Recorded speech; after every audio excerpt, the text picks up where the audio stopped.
नमस्कार मित्रों, सीईसी गुरुकुल में आपका हार्दिक अभिनंदन। आज हम हिंदी साहित्य जगत के सुप्रसिद्ध कथाकार भीष्म साहनी के विषय में बात करेंगे। भीष्म साहनी हिंदी साहित्य के भीष्म माने जाते हैं। उनका नाम भीष्म साहनी है और वे साहित्य में भी साहित्य के भीष्म के नाम से जाने जाते रहे।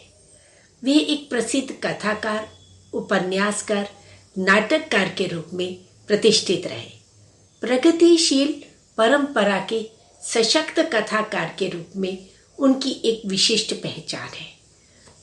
भीष्म साहनी के अगर हम जीवन परिचय की बात करें तो उनका जन्म तो स्वतंत्रता से पूर्व सन 1915 में रावलपिंडी में उनका जन्म हुआ। 1937 में उन्होंने अंग्रेजी साहित्य में एमए की उपाधि प्राप्त की। तत्पश्चात 1958 में पंजाब विश्वविद्यालय से पीएचडी की उपाधि प्राप्त की और उसके पश्चात समाचार पत्रों में अपने लेखन से अपने कैरियर का प्रारंभ करते हैं।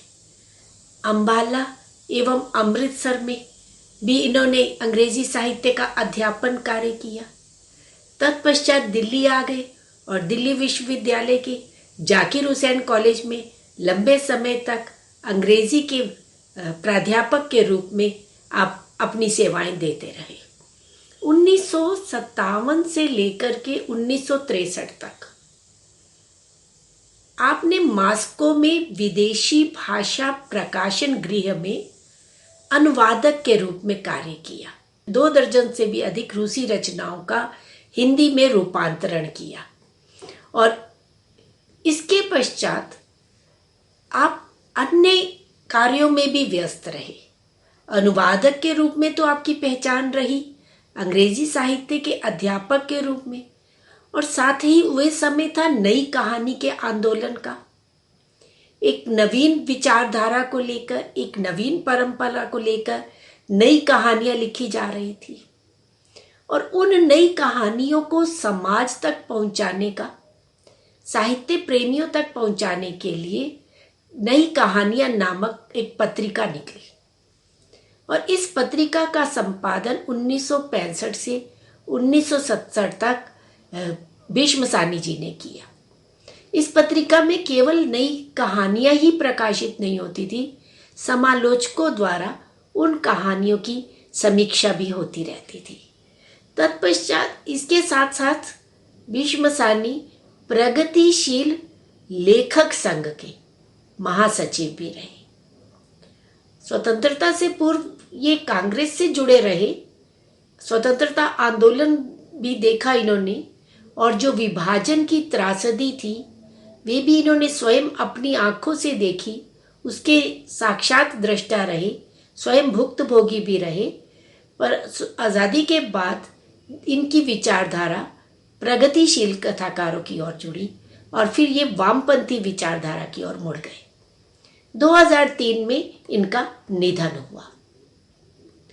अगर मित्रों हम इनकी रचनाओं की बात करें तो ये एक बहुमुखी प्रतिभा के धनी कहानीकार रहे। रचनाकार के रूप में अगर हम देखें तो उपन्यास लेखन, नाटक लेखन, कहानी लेखन, आत्मकथा लेखन, साहित्य की गद्य की विभिन्न विधाओं में इन्होंने अपनी प्रतिभा का परिचय दिया। उपन्यासों की बात करें तो इन्होंने 1967 में झरोखे नाम का उपन्यास लिखा। फिर कड़ियां 1970 में इनका उपन्यास प्रकाशित हुआ। तमस जो बड़ा ही प्रसिद्ध उपन्यास रहा 1973 में प्रकाशित हुआ। बसंती उपन्यास 1980 में, मैयादास की माड़ी 1988 में प्रकाशित हुआ। कुंती उपन्यास 1993 में और नीलू नीलिमा नीलोफर 2000 में प्रकाशित हुआ। तो एक श्रेष्ठ उपन्यासकार के रूप में अपनी उपन्यासिक रचनाओं के द्वारा समाज को एक नई दिशा, समाज को एक नया मार्ग प्रशस्त किया। इनके तमस उपन्यास की बात करें, जो बड़ा लोक प्रसिद्ध रहा, जिस पर गोविंद निहलानी जी, जो एक अच्छे निर्देशक हैं, उन्होंने दूरदर्शन का धारावाहिक बनाया। बाद में इस उपन्यास पर फिल्म भी बनी और ये उपन्यास काफी प्रसिद्ध रहा, काफी चर्चित रहा। विभाजन की त्रासदी को लेकर के, 5 दिनों की घटना को लेकर के पूरी एक सदी का चित्र इस उपन्यास में वे प्रस्तुत कर देते हैं। कैसी विभत्स स्थिति रही, कैसी भयावह स्थिति रही, उसका एक दर्दनाक यथार्थ चित्रण जो इनका स्वयं भोगा हुआ यथार्थ था, वह तमस उपन्यास में प्रस्तुत करते हैं। और इस उपन्यास के माध्यम से हम विभाजन की त्रासदी को, सांप्रदायिक दंगों में निहित स्वार्थों को देख पाते हैं, तत्कालीन समाज की स्थिति को जान पाते हैं। इसी तरह इनका बसंती उपन्यास, जो देशभक्ति से प्रेरित उपन्यास है, जलियांवाला बाग में जो हत्याकांड हुआ, जो एक निर्मम हत्या का, जो वैसाखी के मेले में सब इकट्ठे हुए थे और वहां निहत्थे निरपराध लोगों के ऊपर ब्रिटिश सरकार द्वारा गोलियां चला दी गई, उनका साक्षात जीता जागता चित्र इस उपन्यास में प्रस्तुत करते हैं। ऐसे ही मैया दास की माड़ी उपन्यास सिख समुदाय की जो आलमगिरी है उसका एक दस्तावेज प्रस्तुत करते हैं।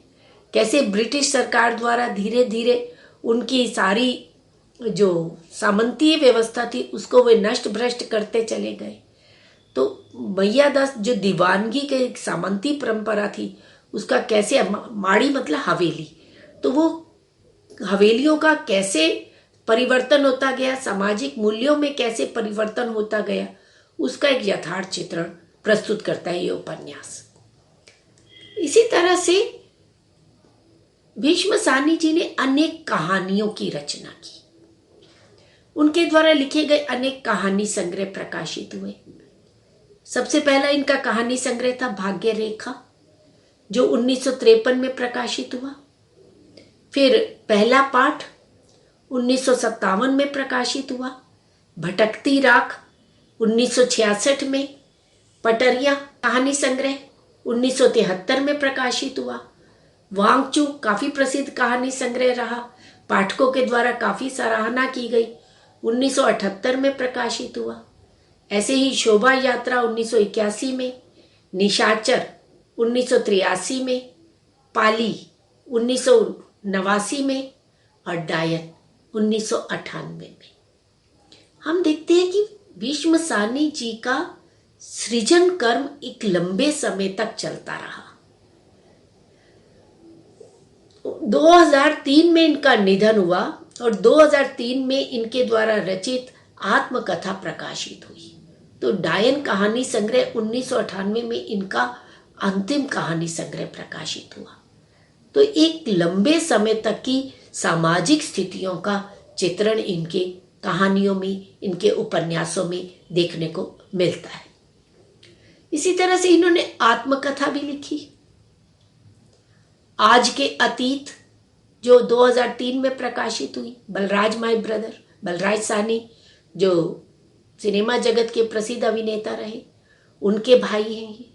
तो और एक बाल कथा का भी लेखन किया, गुलाल का खेल।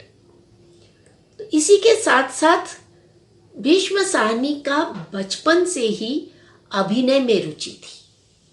14 वर्ष की उम्र में ही उन्होंने श्रवण कुमार नाटक लिखा था। तो नाटक के बीज, अभिनय के बीज उनके भीतर बाल्यकाल से ही विद्यमान थे।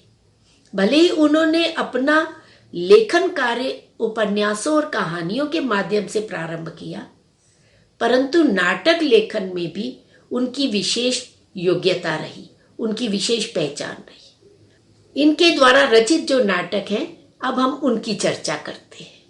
इनका एक बड़ा प्रसिद्ध नाटक रहा हानुश, जो 1977 में प्रकाशित हुआ।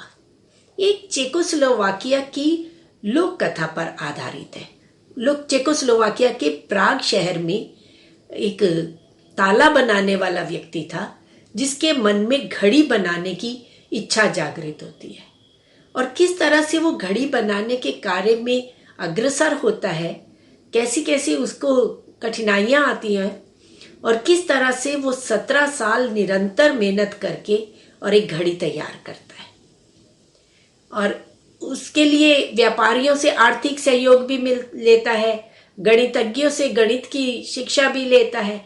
तो इस तरह से वे अपनी जो एक छिपी हुई इच्छा थी उसको घड़ी बना करके पूरा करता है और वह घड़ी बीच बाजार में बादशाह के द्वारा लगाई जाती है। अक्सर जब कोई इस तरह का असाधारण कार्य किया जाता है तो कलाकार को पुरस्कृत किया जाता है और सबको यही आशा थी कि इस ताला बनाने वाले हानुश, उस पात्र का नाम ही हानुश है जिसके नाम पर यह नाटक रखा गया, कि उसको पुरस्कृत किया जाएगा। परंतु राजनीति की जो एक स्वार्थपरक लिप्सा है, एक मदांधता है, वह दिखाई देती है। वह ये जो बादशाह है वह उसको पुरस्कार तो देता ही है और साथ में ही उसको अंधा कर देने का भी आदेश दे देता है ताकि वे दोबारा वैसी घड़ी न बना सके और उसे अंधा कर दिया जाता है। और उस ताला बनाने वाले के मन में बड़ा क्षोभ, बड़ी ग्लानि होती है, प्रतिशोध नहीं ले सकता, अपने भीतर ही भीतर वे घुटन को अनुभव करता है और सोचता है कि मैं इस घड़ी को ही तोड़ डालूं। पर कोई कलाकार अपनी कृति से कितना प्रेम करता है, वे चाहकर भी उसको हानि नहीं पहुंचा सकता। इस नाटक में दर्शाया गया है। घड़ी खराब हो जाती है और हानुश को ठीक करने के लिए बुलाया जाता है। वे जाकर के घड़ी ठीक करता है और उसको ठीक करके आ जाता है। वहां उसके मन में तोड़ने का विचार भी नहीं आता। अपनी कृति को वो कैसे, अपनी कला को वो कैसे हानि पहुंचा सकता था। तो परंतु एक कलाकार की कला का कैसे अपमान किया गया, एक कलाकार की मानवीयता का कैसे हनन हुआ, इसको दर्शाता है ये नाटक। इस नाटक की एक खास विशेषता ये भी थी, भीष्म सानी जी ने पहला नाटक लिखा और ये प्रकाशित बाद में हुआ और इसका मंचन पहले हुआ और इस नाटक के मंचन से पाठकों द्वारा, दर्शकों द्वारा उसे इतना सराहा गया, इतनी इसको लोक प्रसिद्धि मिली, उसको इमरजेंसी के साथ भी जोड़ दिया गया। 1977-78 का समय है जब देश में आपातकाल की स्थिति हुई थी और अमृता प्रीतम जी ने इनको ये पत्र भी लिखा इस संदर्भ में। जबकि भीष्म सानी कहते हैं अपनी आत्मकथा में भी इस बात का संकेत करते हैं कि आपातकाल से उनका दूर दूर तक उन्होंने नहीं सोचा था, पर वो घटना किस तरह से उसके साथ अप्रत्यक्ष रूप से जुड़ गई मैं नहीं कह सकता। इसी तरह से इनका एक और नाटक रहा कबीरा खड़ा बाजार में, जो 1981 में प्रकाशित हुआ। कबीर के जीवन, कबीर के व्यक्तित्व, उनके मस्तमौला व्यवहार को लेकर के और तत्कालीन मध्यकालीन परिवेश का एक साक्षात चित्र इस नाटक में भी प्रस्तुत। छोटा सा नाटक है और इस नाटक में भीष्म सानी सामाजिक विसंगतियों को उभारते हैं और धर्म के नाम पर जिस प्रकार से समाज में पाखंड, कर्मकांड आदि परिव्याप्त हैं और जो समाज को दिग्भ्रमित कर रहे हैं, उसका यथार्थ चित्र इस नाटक में प्रस्तुत करते हैं। ऐसे ही इन्होंने एक और नाटक की रचना की, माधवी, जो 1985 में प्रकाशित हुआ। यह एक पौराणिक कथा पर आधारित है। माधवी यायाति की बेटी है जिसे उनके पिता द्वारा ही चिर कौमार्य का आशीर्वाद प्रदान किया जाता है, एक वरदान दिया जाता है और वे वरदान ही उसके लिए अभिशाप बन जाता है। तो कैसे वे उस अभिशाप की यंत्रणा को सहती है। जब जब उसका विवाह होता है वे पुत्रवती होती है और वहीं वो चिर कौमारी हो जाती है और इस तरह से अनेक विवाह करती है, अनेक पुत्रों को जन्म देती है। तो एक स्त्री विमर्श से जुड़ी हुई, स्त्री के शोषण को लेकर के, स्त्री की यंत्रणा को लेकर के लिखा गया एक नाटक है। ऐसे ही मुआवजे नाटक जो 1993 में प्रकाशित हुआ, ये नाटक भी देश में व्याप्त समाज में परिव्याप्त भ्रष्टाचार को, रिश्वतखोरी को, बेईमानी को उजागर करने वाला है। रंग दे बसंती चोला नाटक 1998 में प्रकाशित हुआ, देशभक्ति की भावना से प्रेरित होकर के, और इस नाटक के माध्यम से देश के प्रति त्याग, समर्पण की भावना, देशभक्ति की भावना जागृत करने का एक सुंदर प्रयास भीष्म सानी द्वारा किया गया है। तो इस तरह से मित्रों हमने देखा कि भीष्म सानी जी द्वारा अनेक रचनाओं की रचना की गई और उनके साहित्यिक कर्म को देखते हुए, उनकी सृजनात्मक क्षमता को देखते हुए, उनके सृजन धर्मिता को देखते हुए अनेक पुरस्कारों से इन्हें पुरस्कृत भी किया गया। 1975 में तमस के लिए साहित्य अकादमी पुरस्कार प्रदान किया गया और 1975 में पंजाब सरकार द्वारा शिरोमणि लेखक अवार्ड से आपको सम्मानित किया गया।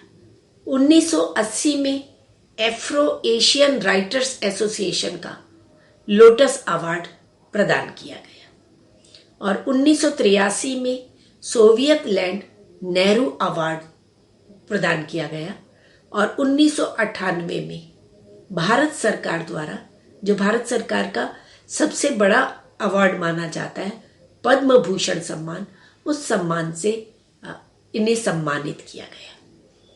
तो इस तरह से सामाजिक विसंगतियों को, समाज में व्याप्त भ्रष्टाचार को, मानव मूल्यों को, गिरते हुए मानव मूल्यों को प्रस्तुत किया इन्होंने अपनी रचनाओं के माध्यम से।